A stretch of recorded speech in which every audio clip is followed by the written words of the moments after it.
daripada Hisham Jalil yang dia cakap beliau ni tidak diadili oleh Jawatankuasa Disiplin Parti dan keputusan pemecatan tu dibuat oleh Presiden Parti sendiri. Pertama sekali saya nak beritahu dia dalam UMNO ni, dia ada satu fasa yang menyatakan bahawa ketika tiada Perhimpunan Agung UMNO, Majlis Kerja Tertinggi UMNO adalah pembuat dasar dan juga keputusan yang dibuat oleh Majlis Kerja Tertinggi UMNO adalah muktamad dan tidak boleh dicabar. Okey?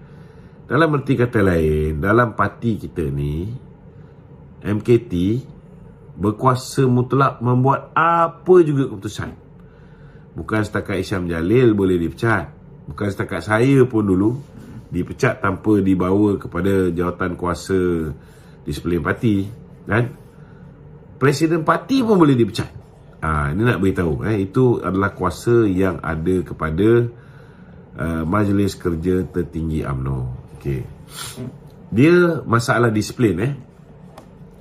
Apabila seseorang itu melanggar disiplin parti, contohnya macam kes Hisham Jalil. Okey. Kes Hisham Jalil ni dia lebih kurang macam kes saya lah. Cuma saya melawan parti sebelum parti menjalinkan kerjasama dengan masa tu ialah Tun Dr. Mahathir. Peringkat awal parti nak menjalankan kerjasama dengan Tun Dr. Mahathir. Saya lawan sebelum parti membuat keputusan. Lepas tu saya dipecat.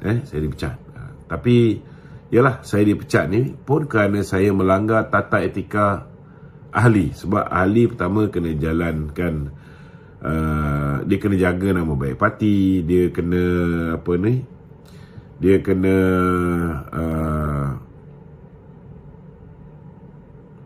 dia tak boleh dipanggil memburuk-burukkan parti dan sebagainya lah.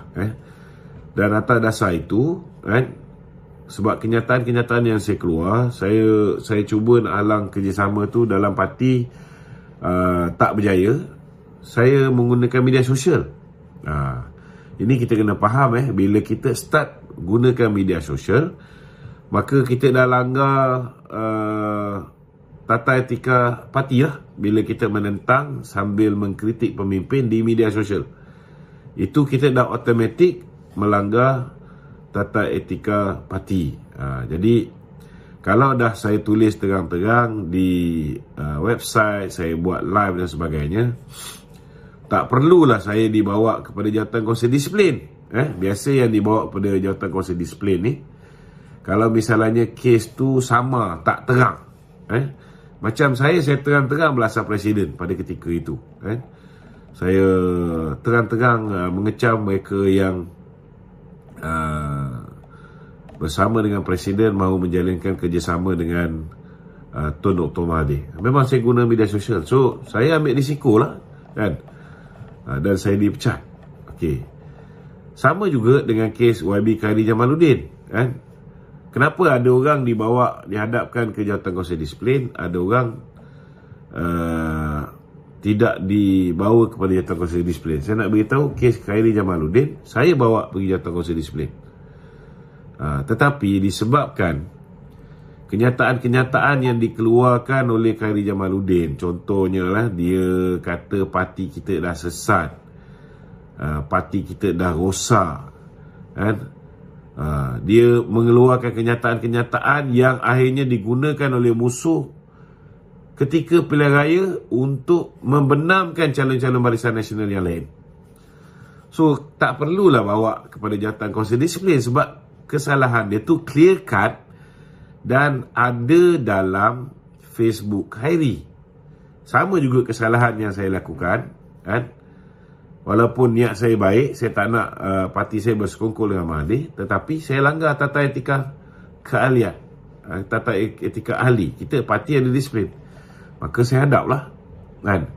Tetapi lepas saya dipecat, saya merayu. Saya merayu kerana niat saya tak nak parti kerjasama dengan Mahathir je. kan. Saya merayu 8 kali, saya tulis surat rayuan. Tapi bila Khairi dipecat kan, dia tak merayu kan, dia tak merayu. Jadi macam mana dia nak diterima balik sebagai ahli? Sama juga dengan Hisham Jalil kan. Dia mengundang untuk dia dipecat, dia mencabar lagi, dia memang nak sangat dipecat. Kita pun tahulah, dia dah lebih mesra ke puak-puak, dia dah pergi berjumpa dengan dengan Din Botok ni, apa nama, Khairuddin Abu Hassan. Dia dah jumpa dengan Khairuddin lah, dia jumpa dengan macam-macam jenis orang kan. Khairuddin pun bukan sekali dia terjumpa terserempak, dia sendiri mengaku dia dah banyak kali jumpa. Itu sebab ayat-ayat yang keluar daripada dia memang berbeza. Sebelum pilihan raya, kita ambil contoh, macam saya menentang kerjasama dengan Tun Dr. Mahathir. Macam Hisham Jalil, dia ketika dia ketua perangan, dia menyokong kerjasama dengan PH dan DAP. Dia menyokong kerjasama tersebut.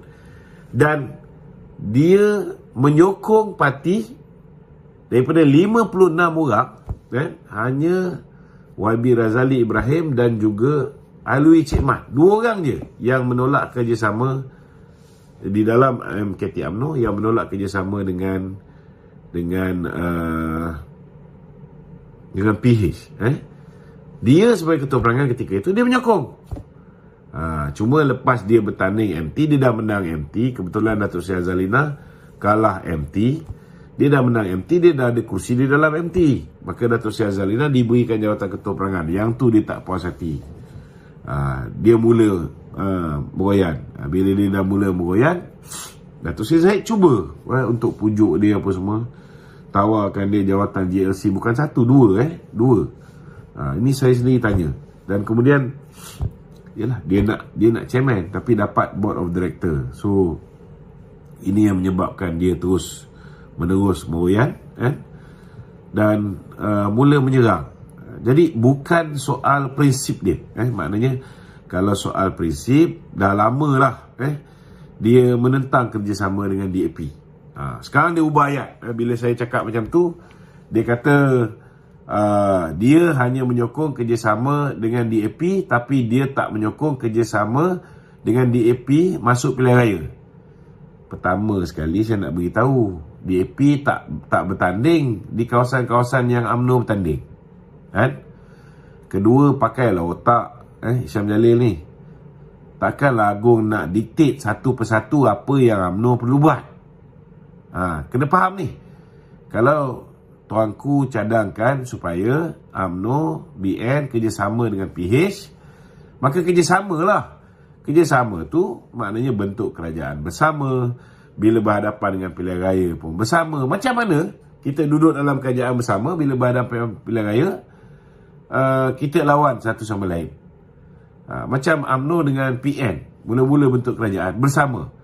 Bila masuk pilihan raya Sabah, kita bersama. Tapi lepas Sabah, kita tengok, bila kita bentuk kerajaan bersama, kita masuk pilihan raya bersama, kita kena tikam, kena bully, sekerat jalan masa pilihan raya Sabah, dia bawa masuk separuh daripada parti yang dulu bersama dengan BN masuk dalam Parti Perikatan Nasional.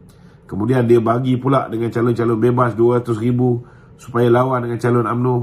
Itu pengkhianatan yang menyebabkan akhirnya Datuk Seri Zahid dan teman-teman MT memutuskan untuk pilihan raya di Melaka, Johor dan juga pilihan raya di peringkat persekutuan, kita go solo. Itu yang kita sebut no DAP, no Anwar, no DAP dan no Bersatu. Itu untuk sebelum berlakunya pilihan raya 2022. Memang kita pergi solo pun. Tapi lepas pilihan raya 2022, tak ada orang menang. Apa pilihan yang kita ada? Rakyat dah buat keputusan, tak bagi peluang pada BN menang, tak bagi peluang PH menang. BN pun tak menang. Tak ada pemenang. So, tuanku suruh PN dengan PH berpakat. PN tolak. Maka akhirnya BN yang diminta untuk berpakat dengan PH. Kemudian kawan-kawan lain join. Dah cukup 148. Kita ada 2/3. Ini cerita dia, kan? Jadi Isham tak payah ceritalah, kan? Dia kata dia hanya sokong kerjasama dengan DAP, tapi tak sokong masuk pilihan raya dengan DAP. Ini mengarut, kan? Tak masuk akal. Okey tu. Tapi tu, adakah akan memecat Isham ni umpama orang yang tidak bersetuju dengan presiden atau parti bakal dipecat? Adakah ini amaran dan ada presiden atau parti? Ini tak ada kena-mengena pasal dia lawan presiden, kan? Dia tak lawan presiden pun kerana kita kerjasama dengan DAP. Tak ada. Dia menyokong, kan? Dia hanya lawan presiden lepas dia tak jadi ketua perangan. Dia hanya lawan presiden lepas dia tak dapat kursi JLC, kan? Kemudian dia menggunakan cerita nak menyatukan Melayu. Tak ke bodoh cerita ni? Dia dulu selaku ketua perangan, kerja dia membelasah Perikatan Nasional, membelasah Mahathir. Dia sendiri banyak berceramah, bercerita macam mana UMNO dibuli bila bekerjasama dengan Perikatan Nasional. Tapi hari ini dia suruh kita UMNO kerjasama dengan Perikatan Nasional. Tak ke gila tu, kan? Dia suruh kita berbaik dengan PAS, berbaik dengan